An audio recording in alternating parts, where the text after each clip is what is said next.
Doctor Who Series 1 is jam-packed with some absolutely fantastic moments, some of which I find are powerful for their emotional impact or the directing of the particular scenes.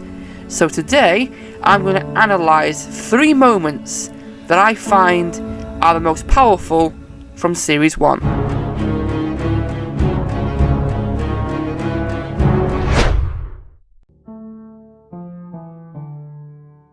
You would make a good Dalek. Series 1 follows on from the Time War after the War Doctor regenerated into the 9th Doctor, and so the Doctor himself is still deeply affected by the Time War. This can be seen in multiple moments throughout the first few stories, even more so within Dalek. The Doctor's hatred for the Daleks is still strong, even more so now he knows that one survived. At least one survived. This made for one of the most darkest moments for the Doctor, with him instructing the Dalek to kill itself. If you want orders, follow this one. Kill yourself. That is something that the Doctor has never done before. He has never wished death upon anybody or anything.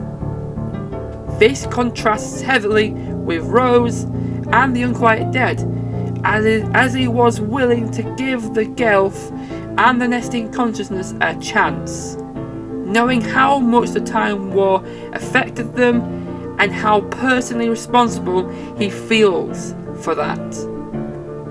However, this scene is still a step up from the end of the world, because in the end of the world he was happy to watch Cassandra die and didn't want to help her out at all. He stood there and watched it because he knows she was responsible for many innocent deaths, much like the Daleks were, for example. The Daleks were responsible for many innocent deaths, so for him, she deserved to die as a consequence. In Dalek, his hatred is so strong, he calls the Daleks filth, and he wishes death upon them.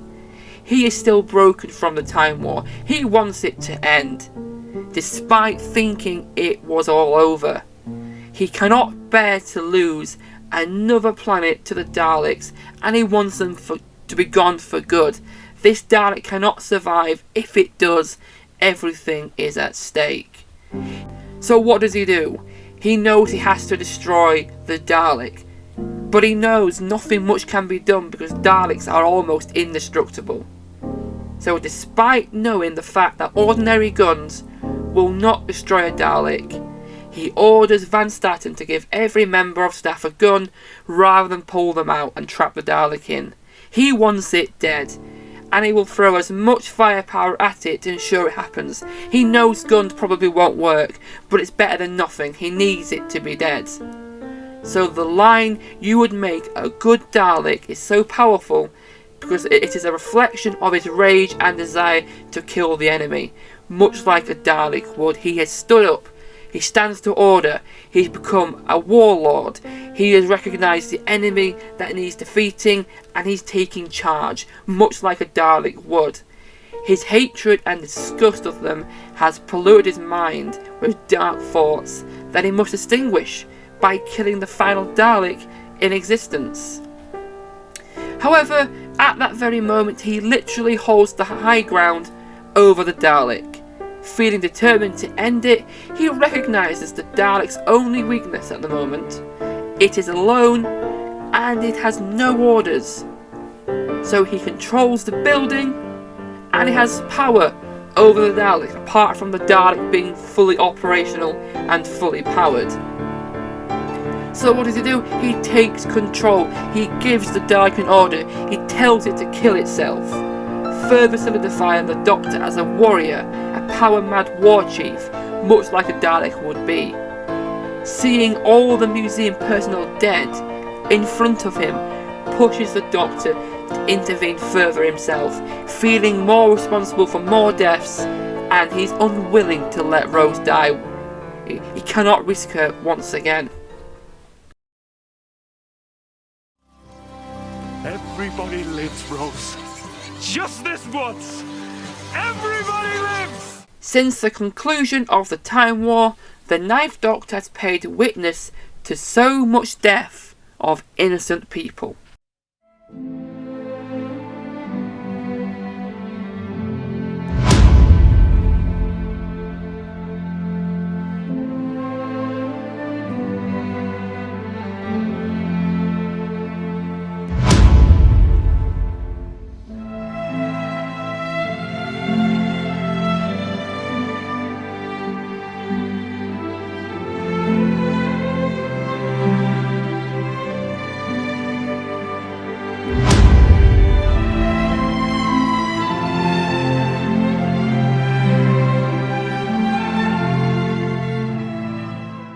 So, it's understandable how much this moment meant to him. Literally, this is the first time since before the Time War that nobody has died. This scene is so powerful because from the Ninth Doctor's perspective, it is the first time that he has not been responsible for any kind of death. Literally, in this story, everybody lived. Nobody died, and he was not responsible for anything at all.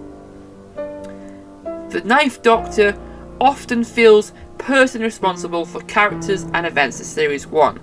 So being able to save everyone and not be responsible for a single death meant the world to the Ninth Doctor.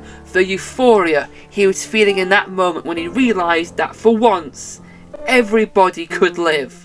He loved that moment. That was the best moment of his life so far. This explosion of happiness is a pivotal moment in the Ninth Doctor's development across the series. It's the most happy he's ever been so far after witnessing so much death and destruction. So for him, this moment needs to be cherished. It was desperately needed after witnessing so much grief and feeling personally responsible.